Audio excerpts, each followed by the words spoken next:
Hello, இன்னைக்கு நம்ம channel special என்னன்னா பொட்டேட்டோ ஃப்ரை எம்மியா ஸ்பைசியாக எப்படி செய்யுதுன்னு பார்க்கலாம். அதுக்கு முன்னாடி சில டேஸ்டான ரெசிபிக்கு என்னோட சேனல் சப்ஸ்கிரைப் பண்ணாதவங்க சப்ஸ்கிரைப் பண்ணிக்கோங்க.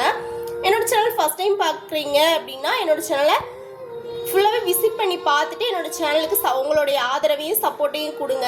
நெக்ஸ்ட் என்ன வீடியோ போடலாம் அப்படிங்கிறதையும் கமெண்டில் சொல்லுங்கள். அட்லீஸ்ட் வீடியோ நல்லா இல்லைன்னா ஏதாவது நெகட்டிவ் கமெண்டாவது போடுங்க. அப்போ தான் எனக்கு வீடியோ போடுறதுக்கு ஒரு மோட்டிவேட்டாக இருக்கும். யாருமே கமெண்டே போட மாட்டேறீங்க.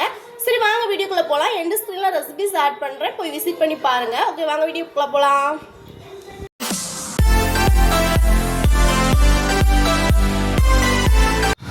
நான் ஒரு 2 உருளைக்கிழங்கு எடுத்து தோல் சீவி பொடி பொடியாக கட் பண்ணி எடுத்து வச்சுக்கிறேன்.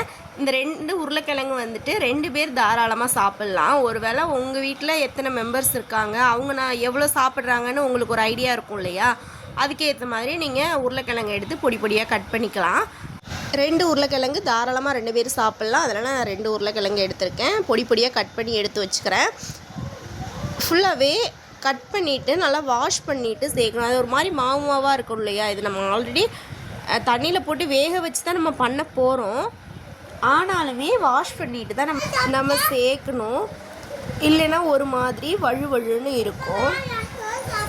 ஃபுல்லாகவே கட் பண்ணி எடுத்து வச்சுட்டு நம்ம கடாயை ஸ்டவ்வில் வச்சுக்கலாம். ஒரு செம்பு அரை லிட்டர் செம்பு தண்ணி வச்சுக்கலாம். தண்ணி வச்சுட்டு இதை ஃபுல்லாகவே வாஷ் பண்ணி இதில் சேர்த்துக்கலாம். நம்ம வாஷ் பண்ணாமல் சேர்த்தோன்னா நம்ம வாஷ் பண்ணும்போது அதில் தெரியுது இல்லையா, அந்த மாவு மாதிரி அதுவும் வேகும்போது ஒரு மாதிரி கொலன்னு இருக்கும். அந்த ஒரு ரீசனுக்காக தான் நான் வாஷ் பண்ண சொன்னேன். நம்ம வாஷ் பண்ணிவிட்டு இதில் சேர்த்துட்டு ஒரு மூடி போட்டு வேக விட்டுக்கலாம்.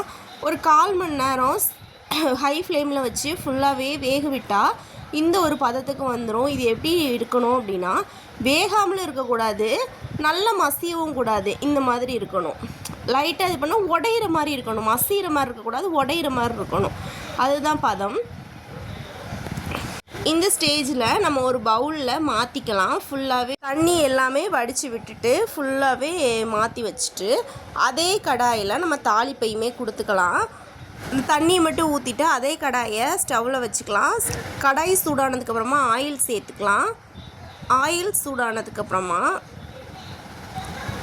ஜீரகம், கடுகு சேர்த்துக்கலாம். இதெல்லாமே ஒரு 1/4 ஸ்பூன் ஒரு ஃபார்மாலிட்டிக்கு தான் சேர்த்துக்கிறோம். இதெல்லாம் அள்ளி போட்டால் பொட்டேட்டோ ஃப்ரை ஒரு மாதிரி கடுகடுன்னு இருக்கும். அதனால் ஒரு ஃபார்மாலிட்டிக்கு கொஞ்சமாக சேர்த்துட்டு கருவேப்பிலை சேர்த்துக்கலாம். கருவேப்பிலை ஃப்ரெஷ்ஷாக இருந்தால் மஸ்ட்டு.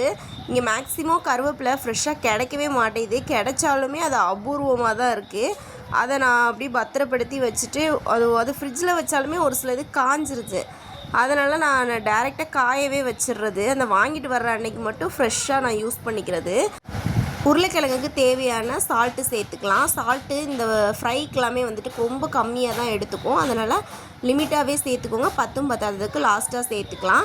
ஒரு 1/4 ஸ்பூன் மஞ்சள் தூள், ஒரு 3/4 ஸ்பூன் வத்தல் தூள். காரம் பத்தலைன்னா கூட நம்ம இன்னும் எக்ஸ்ட்ரா கொஞ்சம் சேர்த்துக்கலாம். பட்டு எங்கள் வீட்டில் காரம் கொஞ்சம் லிமிட் தான், அதனால் நான் லிமிட்டாகவே சேர்த்துருக்கேன். வீடியோவுக்காக ரொம்ப காரமாக செஞ்சுட்டு வீட்டில் யாருமே சாப்பிட்லன்னா அந்த ஃபுட் வேஸ்ட் ஆயிரும்ல. அதனால் நான் ஃபுட்டை வேஸ்ட் பண்ணக்கூடாதுன்னு சொல்லிவிட்டு வீட்டில் சாப்பிட்ற அந்த குவான்டிட்டியை நான் சேர்த்துக்கிறேன். கூடவே காயப்பொடி சேர்த்துருக்கேன். ஃபுல்லாகவே மிக்ஸ் பண்ணிவிட்டு ஒரு 10லேருந்து 15 நிமிஷம் சிம்மில் விட்டுட்டு ஒரு மூடி போட்டு விட்டுட்டா ஒரு பக்காவான பொட்டேட்டோ ஃப்ரை ரெடி ஆயிருங்க. கண்டிப்பாக நீங்களும் உங்கள் வீட்டில் ட்ரை பண்ணி பாருங்கள்.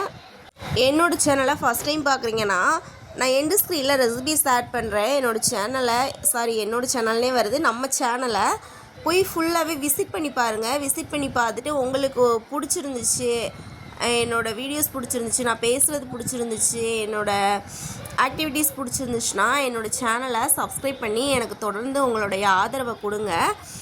ஒருவேளை சப்ஸ்கிரைப் பண்ணாமல் நம்ம சேனலில் பார்க்குறவங்க யாராவது இருந்தீங்கன்னா சப்ஸ்கிரைப் பண்ணி சப்போர்ட் பண்ணி உங்களோட முழு ஆதரவையும் எனக்கு கொடுங்க. நான் தொடர்ந்து ஒரு சூப்பரான ரெசிபியோட உங்களை நான் மீட் பண்ணுறேன். ஓகே, தேங்க்ஸ் ஃபார் வாட்சிங். டாடா பாய். எண்டு ஸ்க்ரீனில் ரெசிபிஸ் ஆட் பண்ணுறேன். கண்டிப்பாக போய் விசிட் பண்ணி பாருங்கள். ஓகே, பாய்.